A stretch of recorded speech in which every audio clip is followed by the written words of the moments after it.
Who chose your voice? Like, who decided that you talk in the way that you talk? And if for some reason you have a problem or a difficulty with the Scottish accent, I'll ask it again. Who chose the way that you talk? So when I was at school, at high school, I used to talk in a Scottish accent, like the one I was just using right there. And I did that for safety purposes. So I'd during school, I'd talk like that during the day. Otherwise I'd get bullied for my voice because I'm Scottish and I went to school in Scotland. And then at exactly 7 o'clock at night, my voice would change back into this accent. So why was that happening? Today I'm going to look at the dynamic, the tension we often have inside of us, which is the tension to stand out versus to fit in.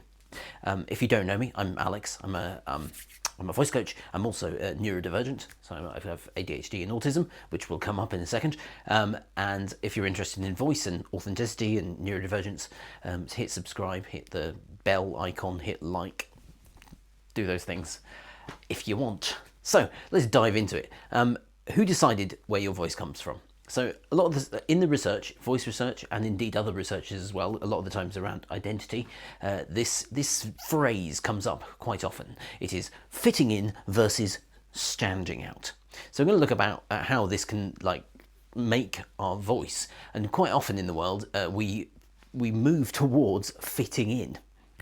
And the kind of current wave of AI is an interesting sort of thing into this sort of pushing everyone to sound exactly the same, which is very interesting because as people who want to stay safe and want to fit in, this allows us a way to make sure that we are safe, in inverted commas. But we'll talk about fitting in, and we'll talk about standing out, and which you should be looking for if you're trying to kind of uncover a voice that is uniquely yours.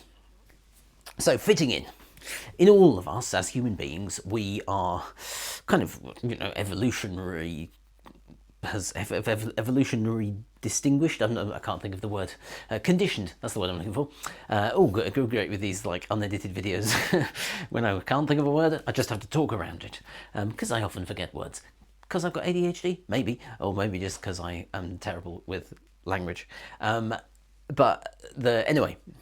So I fit it. Okay, so a lot of thoughts went through my head right there, and that's one of the difficulties as someone with ADHD is a lot of thoughts can go through your head, but people don't like that in society. Okay, so if you go out into the world, we'll use this as an example of fitting in, and you talk in the way that I just talked. For example, it's a bit all scatty, it's all over the place.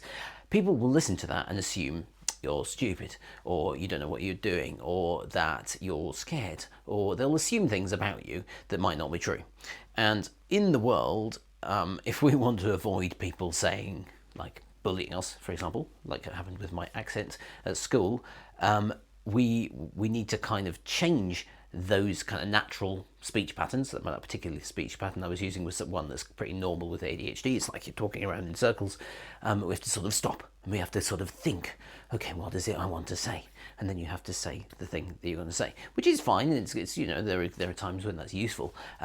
But what that kind of process of going, okay, this way of talking is wrong, or this way of communicating is wrong, this one is the one that's acceptable, happens all over the time in many different areas of society. So in some places it might be slang or dialect that you use, it might be the accent that you put on, it might be the way that you talk at work, or the energy you bring at work instead of the energy that you feel on a particular day because you can't feel, maybe you're like, oh, I just don't feel like this today or whatever, and you can't feel that at work because people will be like, oh, look at that grumpy person, and they give you lots of little kind of hints that you're wrong. So you have to be like, oh, I feel terrible today.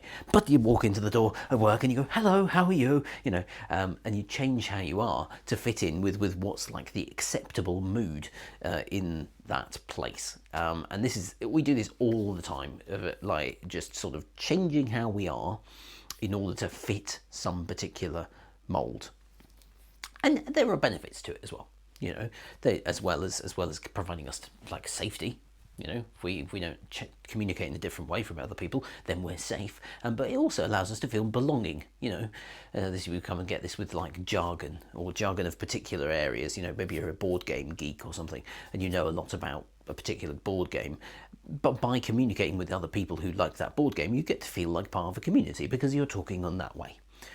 So there are benefits to it as well, but it's also a bit of a trap.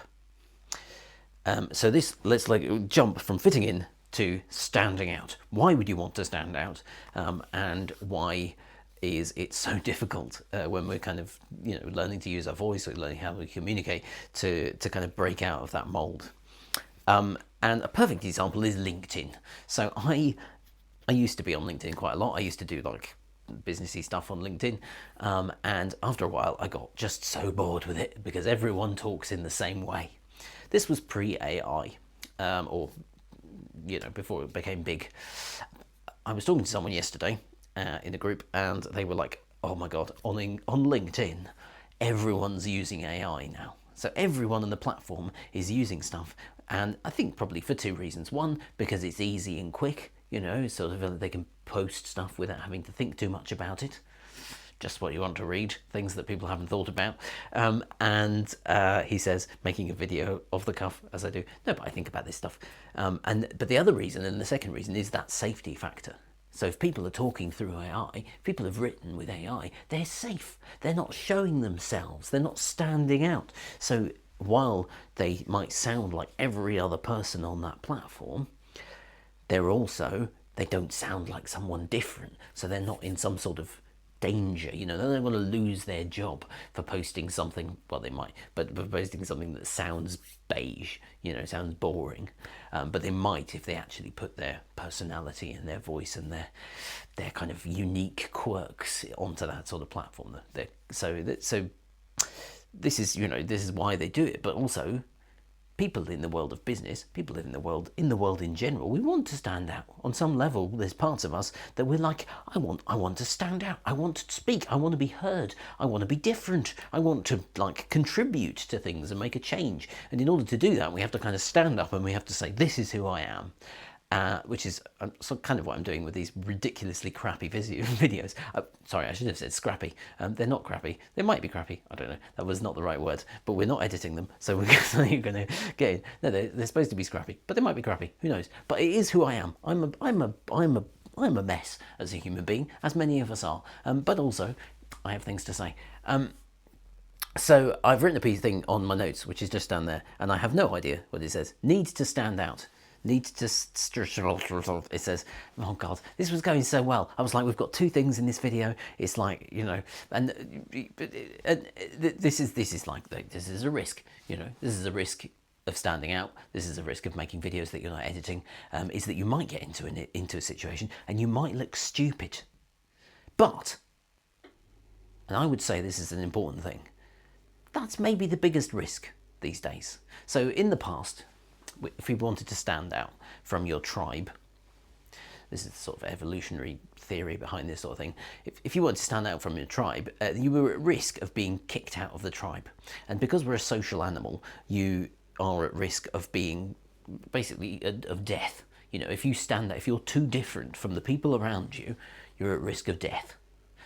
That's pretty much not the case these days. Probably the worst thing that could happen to you in this world is being cancelled or something, which is can be harsh. I hear, but I also hear from people who have been cancelled that they haven't died as a result. So I mean, I mean, I don't know anyone who's been cancelled, but you know what I mean. You read things online, and it's what is perceived as this terrible thing. Once it happens to people, it's they're like, okay, well, I haven't died, and this is a good thing in a way, because it means that we're not at risk of death if we stand out. But our systems think that if we make a difference, if we say something that other people don't like, if we communicate in a way that other people don't like, that we are going to die. That is how anxiety works, so this is one of those things, is that breaking out and standing out and speaking in a different way and being scrappy and being unique as yourself, it feels really risky, but it's not as risky as all that. So there we have it. That was pretty scrappy. I say that at the end of every video because I can't believe how much of a scrappy time we've had. But we've touched on many things. We've talked about evolution. We've talked about fitting in. We've talked about bullying, as I got used to get bullied, and we've talked about Scottish accents.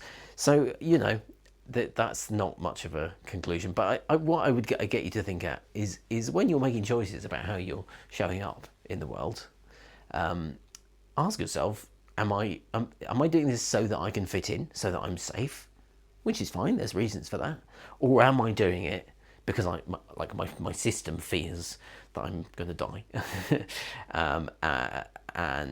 or am I not doing it? Am I standing out? Or am I making a choice of going, okay, I'm not going to let that system's fear survive because it's not true.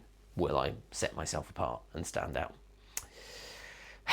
That was the least coherent conclusion that I think I've done for any of these videos, which I am not editing. But anyway, thank you for watching, and maybe tomorrow's will be more coherent. If you enjoy stuff about voice, if you're interested in authenticity, neurodivergent masking, research around those sort of things, which is surprising enough what this was based on, then hit subscribe, hit the like button, hit the bell icon, follow me on social media. There we go. Have a nice day.